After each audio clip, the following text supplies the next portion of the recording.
이번 시즌 프리미어리그에서 가장 기대되는 팀 중에 하나가 아마 아스톤 빌라가 아닐까 싶은데요. 뭐 지난 시즌 후반기만 따지면 에메리 감독 부임 이후부터 가장 승점을 많이 쌓은 팀 중에 하나일 정도로 사실 에메리 감독 체제에서 너무나 좋은 퍼포먼스를 보여주고 있거든요. 그러다 보니까 뭐 이번 시즌을 준비하는 과정에서도 아스톤 빌라가 영입을 알차게 해줬어요. 파우 토레스도 영입을 했고, 미드필더 라인에는 틸레망스를 영입했고요. 공격 라인에는 무사 디아비, 그리고 여기에 대해서 자니올로까지 지금 영입을 한 상황인데, 여러 선수들이 수비 라인부터 공격 라인까지 너무나 잘 영입이 되면서, 그리고 이 선수들이 에메리 감독의 전술에 너무나 어울리는 선수들이거든요. 그래서 이번 시즌에 아스톤 빌라가 지난 시즌 뉴캐슬처럼 돌풍을 일으켜볼 법한 팀 중에 하나다라고 볼 수가 있겠는데, 일단 이 아스톤 빌라의 전술은 참 재밌는 게 뭐냐면, 최근에 이제 약간 과르디올라 감독식 축구가 좀 정형화된 면이 있습니다. 그래서 뭐 리버풀도 이제 인버티드 풀백을 본격적으로 쓰기 시작했고, 그리고 뭐 아스날도 마찬가지고, 그리고 맨유도 사실 과르디올라 감독을 따라가는 테나흐 감독이 또 있거든요. 그러다 보니까 약간 전술 자체가 비슷비슷한 경향이 있어요. 그런데 이 에메리 감독은 되게 독특하게 자신만의 전략을 구축한다는 점에서 매우 매력적인 팀이라고 할 수가 있겠죠. 이제 어떤 전술을 쓰냐면, 이게 비아레알 때부터 사실은 본격적으로 쓴 전술인데, 4-4-2 전형을 쓸 때 좌우 측면에 중앙지향적인 선수들을 배치합니다. 그래서 이 팀이 좌우 측면에 있는 선수들이 오히려 중앙 지역으로 모여드는 굉장히 중앙지향적인 성향이 강한 팀입니다. 그런데 또 재밌는 건 최전방 이 투톱에는 반대로 측면 공격수 내지는 윙어를 배치합니다. 그래서 4-4-2 혹은 4-2-2-2 전형인데, 이 최전방에 있는 측면 공격수들은 오히려 중앙으로 들어오고, 최전방 공격수들은 측면으로 빠져나가는, 굉장히 이게 역발상에 가까운 형태를 만들거든요.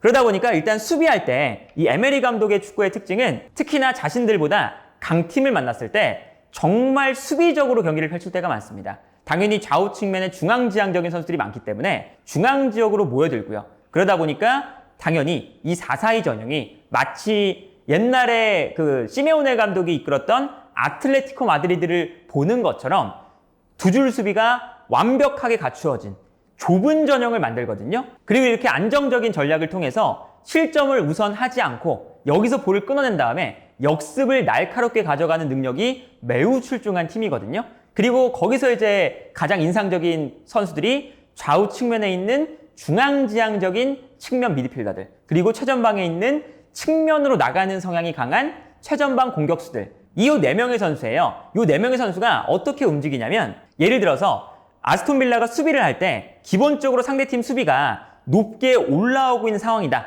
라고 가정을 했을 때, 상대 수비의 뒷공간에 넓은 공간이 나잖아요.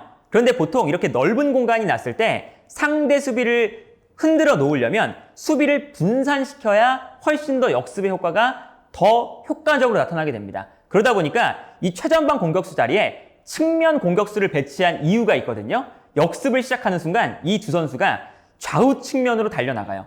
그러다 보니까 수비수들이 좌우 측면으로 끌려나가게 되죠.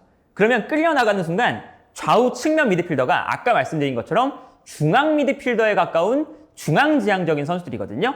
뭐 예를 들면 맥긴, 뭐 제이콥 램지 이런 선수가 배치될 때도 있고, 사실상 뭐 부엔디아라던가 최근에는 레온 베일리처럼 그냥 측면 공격수지만 역발 윙어를 배치할 때가 있어요. 그러면 이 선수들이 당연히 역발을 쓰고 중앙지향적인 선수들이기 때문에 측면으로 수비를 끌고 나갈 때, 그때 중앙 지역으로 들어오면서 역습이 마무리가 되는 거죠. 그래서 이 아스톤 빌라의 역습이 사실 최근 프리미어리그의 그런 역습 전략들을 봤을 때 가장 인상적이다라고 할 수 있을 정도로 꽤나 이제 재밌거든요. 그래서 사실 이강인 선수를 에메리 감독이 원했던 이유가 여기에 있었어요. 이강인 선수가 아스톤 빌라가 원한다 라는 얘기도 한때 많이 나왔었잖아요. 그리고 이제 뭐 마테오 모레토 같은 기자들이 보도한 바에 따르면 실제로 마요르카에 제안도 했었다, 이런 이야기가 나오는데, 이강인 선수가 만약에 영입됐다면 중앙지향적인 측면 미드필더로 배치가 되면서 아마 이 오른쪽에 배치가 됐을 거예요. 왼발을 쓰면서 중앙으로 들어오는. 그렇기 때문에 지금 이 아스톤 빌라가 영입한 공격수들을 생각을 해보면 최전방에 무사 디아비를 영입했습니다. 그래서 무사 디아비를 최전방 투톱에서 오른쪽에 배치를 하고 있거든요. 무사 디아비가 지난 시즌 레버쿠젠에서 오른쪽 측면을 넓게 쓰던 선수예요. 오른쪽 윙어인데 아스톤 빌라에서는 최전방 투톱의 오른쪽 공격수로 나옵니다. 측면으로 넓게 퍼져서 움직여라 라는 뜻이고요. 그리고 최전방 공격수 자리에 자니올로도 영입을 했죠. 자니올로도 최전방 공격수지만 측면으로 돌아뛰는 움직임이 뛰어난 선수입니다. 그리고 오른쪽 측면뿐만 아니라 좌우 측면을 모두 뛸 수 있는 선수이기 때문에 자니올로가 왼쪽이든 오른쪽이든 어디든 배치가 또 될 수가 있는 그런 장점이 있고요. 이렇게 최전방 공격수가 영입이 되다 보니까 원래는 지난 시즌에 왼발에 쓰는 레온 베일리가 최전방 공격수로 배치가 됐었거든요. 근데 레온 베일리가 지금 프리미어리그 초반을 보면 오른쪽 측면으로 내려가 있어요. 이 뜻은 왼발에 쓰는 레온 베일리 그리고 오른발에 쓰는 무사 디아비가 최전방 공격수와 측면 미드필더로 배치가 되면서 무사 디아비가 수비를 끌고 움직이면 왼발을 쓰는 레온 베일리가 중앙으로 침투한다. 이러한 형태를 너무나 명확하게 만들고 있고요. 왼쪽에서도 마찬가지입니다. 최전방 공격수 자리에 와킨스가 있는데 와킨스가 뭐 9번 공격수도 될 수 있는 선수지만 이 선수가 측면도 되는 선수거든요. 그래서 와킨스가 측면으로 나오면 사실 왼쪽 자리에 자주 나오는 선수가 맥긴이라던가 아니면 부엔디아가 있어요. 근데 부엔디아 같은 경우는 사실 공격형 미드필더 내지는 측면 공격수인데 이 선수는 오른발을 쓰잖아요. 그러다 보니까 자연스럽게 가운데로 들어와주고 그러다 보니까 지난 시즌부터 에메리 감독이 영입을 하고 그리고 이제 사용하는 선수들의 성향이 딱 명확하죠. 이제 어떻게 하려는 이 방향성이 참 명확하고 그러다 보니까 이번 이적 시장도 에메리 감독의 전술에 맞는 선수들만 골라서 영입을 했고요. 그리고 여기에 더해서 사실은 에메리 감독의 축구가 참 재밌는 건 지공 상황에서도 꽤나 괜찮거든요. 지공 상황에서는 최전방 공격수들이 측면으로 움직여주고 그리고 측면 미드필더들이 중앙으로 들어와주고 여기에 더해서 좌우 풀백까지 올라와 줄 수가 있죠.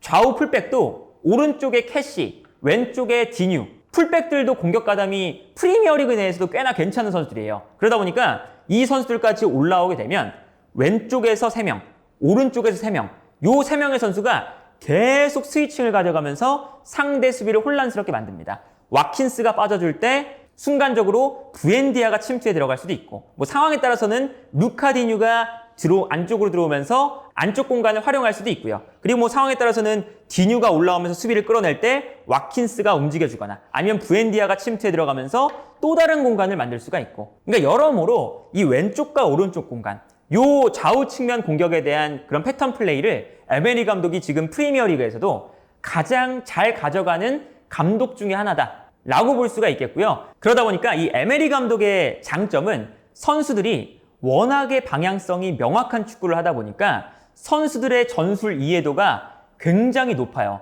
사실 이게 뭐 굉장히 복잡해 보이지만 어느 정도는 약간 단순한 패턴 플레이가 들어있거든요. 최전방 공격수는 측면으로 빠지고 좌우 중앙 미드필더들은 안쪽으로 들어오고 그리고 이제 뭐 좌우 풀백들은 올라가면서 스위칭 플레이 가담을 해주고 수비할 때는 좌우 중앙 미드필더들이 중앙으로 들어와주면서 촘촘한 수비 라인을 만들고 등등 여러 가지 패턴들이 굉장히 독특하지만 어쨌든 명확한 방향성을 가지고 있기 때문에 실제로 지금 아스톤 빌라 선수들의 인터뷰를 들어보면 에메리 감독의 전술적인 능력과 그리고 전술에 대한 그런 설명들, 이해를 시키는 능력을 굉장히 고평가하고 있거든요. 그러다 보니까 이번 시즌의 아스톤 빌라가 프리미어리그 내에서도 정말 컨셉이 가장 명확하고 전술적으로, 조직적으로 가장 구축이 잘 된 팀 중에 하나가 아닐까라는 생각이 들고요. 물론 이제 아스톤 빌라가 우승을 다투는 뭐 그런 정도의 스쿼드는 아니지만 충분히 좋은 선수들이 지금 모여있는 스쿼드라서 지난 시즌 뉴캐슬처럼 뭔가 타이밍만 잘 맞아떨어지고 그리고 이 선수들의 뭐 부상이나 이런 것도 없이 한 시즌을 잘 치를 수만 있다면 충분히 좋은 성적을 거둘 수 있는 지금 흐름을 보여주고 있지 않나 라는 생각이 들고요. 단순히 이번 시즌뿐만 아니라 사실은 이 에메리 감독을 믿고 지금 맡겨주고 있는 지금 아스톤 빌라의 구단 분위기가 지금 형성이 되고 있거든요. 에메리 감독을 중심으로 이 축구를 계속 이어나갈 수만 있다면 어느 순간 아스톤 빌라가 충분히 프리미어리그에서도 상위권 구단으로 발돋움을 할 수 있는 기회가 있지 않을까 이제 그런 생각이 들기 때문에 그래서 이번 시즌에 아스톤 빌라의 축구를 한번 주의 깊게 지켜보시면 매우 재미있는 경기들을 발견하실 수 있지 않을까라는 생각을 해봅니다.